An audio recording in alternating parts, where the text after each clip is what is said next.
చంద్రబాబు నాయుడు గారి గౌరవ ముఖ్యమంత్రి శ్రీ నారా చంద్రబాబు నాయుడు గారి నాయకత్వంలో ఉన్న ఎన్డీఏ కూటమి ప్రభుత్వం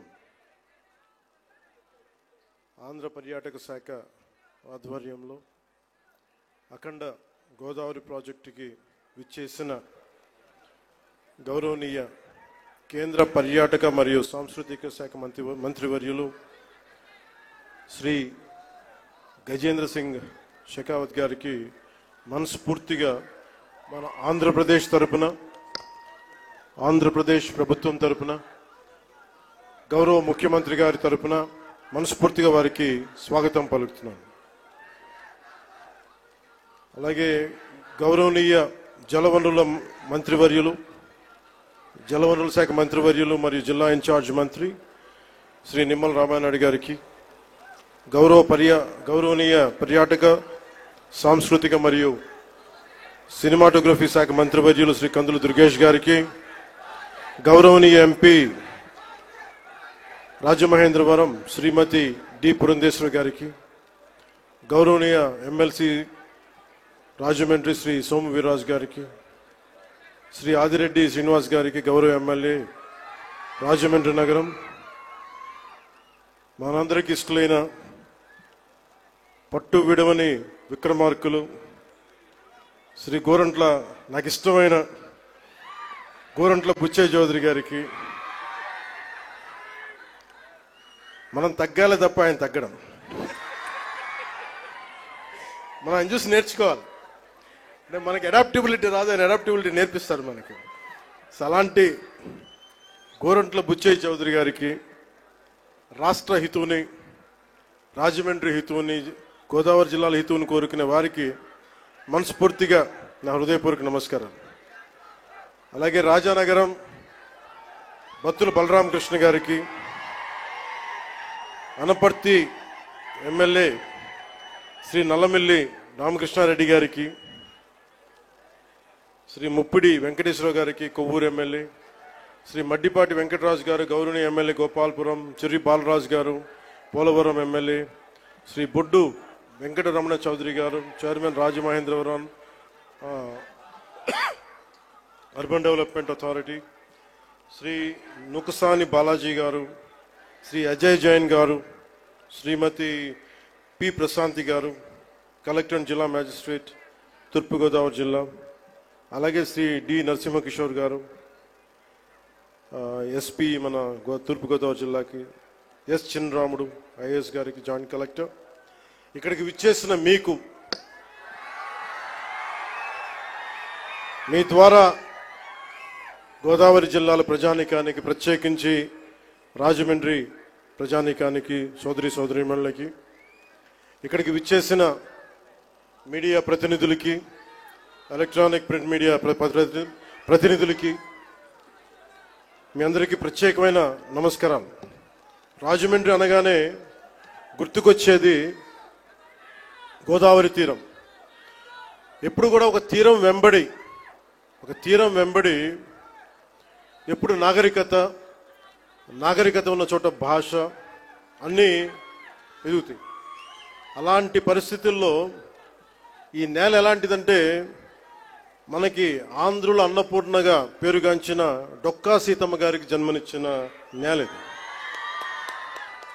కవి మహాభారతాన్ని మనకి తెలుగులో అందించిన మన ఆదికవి నన్నయ్య గారికి జన్మనిచ్చిన నేల.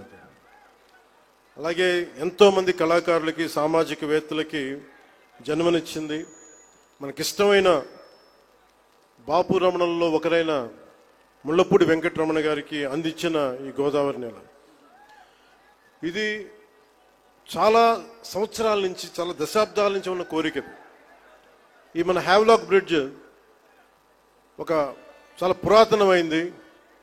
దీనిని వాడకుండా వదిలేసాం, దీన్ని ఎలా చేయాలి అనేది చాలామంది ప్రజల ఆకాంక్ష, గోదావరి జిల్లా ప్రజల ఆకాంక్ష.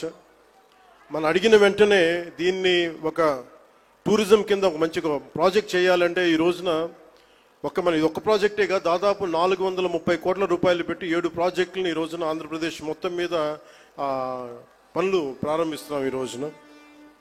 దాటి మీద కొన్ని ఏమో ఇవి ప్రణాళికలు సిద్ధం కావటం, కొన్ని ఏమో పనులు పూర్తి అవ్వటం, ఇలా చేస్తూ ఉన్నాం. దాంట్లో ముఖ్యమైనది ఈరోజు మనకి అఖండ గోదావరి ప్రాజెక్ట్. ఈ అఖండ గోదావరి ప్రాజెక్టులో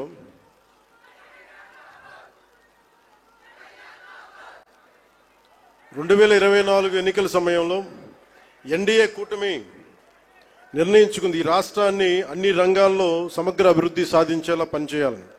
దాంట్లో భాగంగానే గౌరవ ముఖ్యమంత్రి శ్రీ నారా చంద్రబాబు నాయుడు గారు ఆ రోజు మేమందరం కూటమి భాగస్వాములు అందరూ అనుకొని ప్రతిదీ కూడా ముఖ్యంగా పర్యాటక రంగంలో ఎక్కువగా యువతకి ఎక్కువ ఉపాధి అవకాశాలు ఉంటాయి. అంటే మీరు ఊహించుకొని దీనికే ఈ చేస్తున్న ఈరోజు ప్రాజెక్టుకి ముందుగా స్టార్ట్ అయితే దాదాపు ఒక 800 మందికి ఎంప్లాయ్మెంట్ దొరుకుతుంది దీనివల్ల.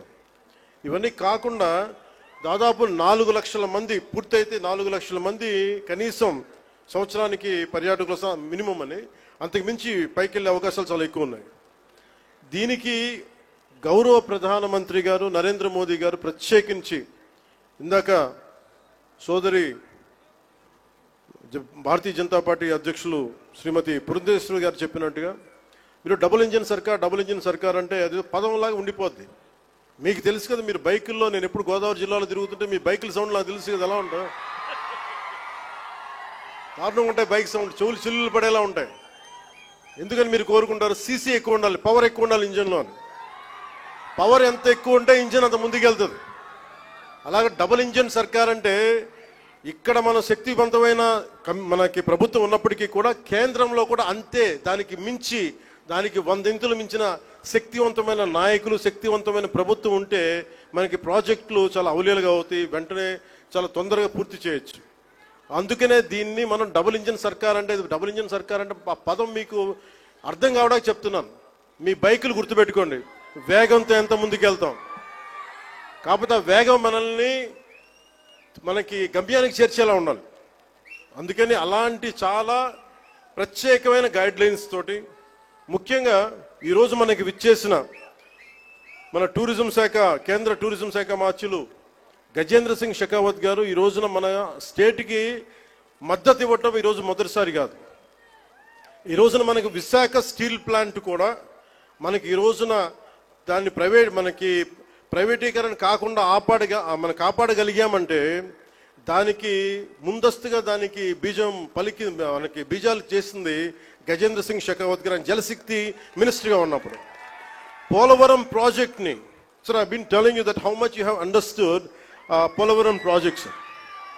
అంటే పోలవరం ప్రాజెక్ట్ ఆయన మనకున్న, అంటే నిజంగా చెప్పాలంటే నాకు కూడా అంత డీటెయిల్డ్గా నేను అర్థం చేసుకోలేనేమో, కానీ ఆయన being a public servant, former public servant, ఆయన అర్థం చేసుకొని పోలవరం ప్రాజెక్ట్ని వెంటనే దాన్ని వర్క్ చేసి పెడితే, దానికి కావాల్సిన వర్క్ చేసి పెడితే ఈ రోజున ప్రైవేటీకరణ ఆకుండా ఉందంటే దానికి ఆయన వేసిన నాంది అంత బలమైంది. ఎప్పుడు Gajendra Singh Shekhawat ji always wants our Andhra Pradesh to be very progressive, to have a greater development, and he would like all the support which is needed, and he would extend that. This is not the first time, this is not going to be the last time. As long our NDA government continues, the growth will happen in a fast-paced manner. And we are grateful to you, sir. We are extremely grateful to you for the support you have extended. ముఖ్యంగా ఈ అఖండ గోదావరి ఈ Havelock బ్రిడ్జ్లో కానీ ఇదే river front అని చెప్తా ఉన్నాం మనం. ప్రత్యేకించి మనకి 974 కిలోమీటర్ల కోస్తా తీరం, కృష్ణా నదీ తీరం, గోదావరి, ఇంకా మన తూర్పు గోదావరి, మన ఆంధ్రాకి వెళ్తే అనేక చిన్న చిన్న నదులు, నాగావళి, వంశధార, ఇట్లాంటి అన్నింటిలో కూడా ఎప్పుడు నదీ పరివాహక ప్రాంతాల్లో ఎక్కువ మనకి రివర్ ఫ్రంట్ ఉంటుంది. అంటే మనం ఒడ్డును కూర్చొని చూడగలిగే పారుతుంటే దాన్ని మిగతా దేశాలు విపరీతమైన టూరిజం డెవలప్ చేస్తారు. మనకి నదులు అనేవి మనం ఎలా చూస్తామంటే విదేశాల్లో కేవలం అక్కడ కూర్చోబెట్టి రెస్టారెంట్స్ లేదంటే ఇవి పెడతారు. మన నది మన జీవనంలో భాగం, మన నది మన సంస్కృతిలో భాగం మనకి. అలాంటి భాషా సంస్కృతులు పరివిడిల్లే తీరవాహక ప్రాంతాలు మనవి. అందుకని వీటిని ముఖ్యంగా మనం కూర్చున్న పుష్కర్ ఘాట్లు డెవలప్ చేయడంతో పాటు ముఖ్యంగా మన కళలు వీటి మొత్తం చూస్తే దాదాపు అక్కడ మనకున్న షాప్స్ పెట్టడం కానీ మన సంస్కృతికి సంబంధించిన షాప్స్ కానీ ఇవన్నీ పెట్టడానికి చాలా బలమైన ప్రణాళిక చేశారు. ఇది మీకు ఇన్ డీటెయిల్ మీకు తెలుస్తూ ఉంటుంది. అలాగే ఇది ఒక్కటే కాకుండా మనకి అన్నవరం కానీ గండికోట కానీ అలాగే మళ్ళీ కూర్చోబెట్టి మనకి ఈ శ్రీశైలం కందులు దుర్గేష్ గారి నాయకత్వంలో ఆయన విదేశాలకు కూడా వెళ్ళారు. ఇక్కడి నుంచి వియత్నాం వెళ్ళి ప్రత్యేకించి బుద్ధులకి మన బుద్ధ భగవానికి సంబంధించిన అవశేషాలని ఆయనకి అందజేయడం జరిగింది. ఇలాంటి వాటన్నిటికీ అంటే మన టార్గెట్ ఏంటంటే ఆయన ఆధ్వర్యంలో ఈ 4 ఏళ్ల కాలంలో కేంద్ర రాష్ట్ర ప్రభుత్వాల ఉమ్మడి సహకారంతో 2035 నాటికి 35 లక్షల పర్యాటకులను అఖండ గోదావరి ప్రాజెక్టు ఆకర్షించేలాగా, అలాగే రాష్ట్ర వ్యాప్తంగా ఉన్న పర్యాటక కేంద్రాలకు పునర్జీవం పోసేలాగా గౌరవ ప్రధానమంత్రి శ్రీ నరేంద్ర మోదీ గారి సహకారం, గౌరవ ముఖ్యమంత్రి శ్రీ నారా చంద్రబాబు గారి నాయకత్వం, అలాగే పర్యాటక రంగాన్ని అద్భుతంగా తీర్చిదిద్దాలి అన్న ఆలోచనతో ఉన్న మన నేల బిడ్డ కందుల దుర్గేష్ గారు వారి సారథ్యంలో రాష్ట్ర పర్యాటక రంగం ముందుకు పోతుందని తెలియజేస్తూ, అలాగే మన రాజమండ్రి ఎంపీగా మన భారతీయ జనతా పార్టీ అధ్యక్షులు సోదరీమణులు మనకి ఆవిడ సహకారం ఇవ్వకపోతే, ఆవిడ దీన్ని ముందుండి తీసుకెళ్ళకపోతే మటుకు దీన్ని మెటీరియలైజ్ చేయడం కష్టం. ఎందుకంటే ఇన్ని పనుల మధ్యలో మన పనిని చెప్పడానికి చాలా తిరగాల్సి వస్తుంది. ఇవన్నీ చెప్పినందుకు వారికి ప్రత్యేకించి ధన్యవాదాలు తెలుపుకుంటా ఉన్నాను. అలాగే ఈ ప్రాజెక్ట్ని ముందుకు తీసుకెళ్ళడానికి వచ్చిన ప్రతి ప్రభుత్వ అధికార యంత్రాంగం అందరికీ, అలాగే పోలీసు యంత్రాంగం అందరికీ మనస్ఫూర్తిగా నా ధన్యవాదాలు తెలుపుకుంటూ, ముఖ్యంగా గజేంద్ర సింగ్ మన టూరిజం శాఖ అమాత్యులు గజేంద్ర సింగ్ షెకావత్ గారు మనకి ఎలాంటి నేల నుంచి వచ్చారంటే the land of valour, the land of heroism, the land of వీరత, అంటే వీరులు పుట్టిన నేల నుంచి వచ్చారు. రాజస్థాన్ ఒక రాణా ప్రతాప్, ఒక దుర్గాదాస్ రాథోడ్, వీళ్ళు పుట్టిన నేల నుంచి గజేంద్ర సింగ్ షెకావత్ గారు వచ్చారు. అందుకే ఆ పౌరుషం ఉన్న నేల, ఆంధ్రుల పౌరుషం ఉన్న నేలని స్వభావాన్ని అర్థం చేసుకోగలరు. అందుకని మీ అందరికీ మరోమారు వారికి ధన్యవాదాలు తెలుపుకుంటూ, wholeheartedly thank you sir, honourable minister Shri Gajendra Singh Shekhawat ji, and we're grateful to you for extending your support, and we're truly grateful to Honorable PM Shri Narendra Modi ji and all the central leadership. Thank you. Jai Bharat, Jai Hind.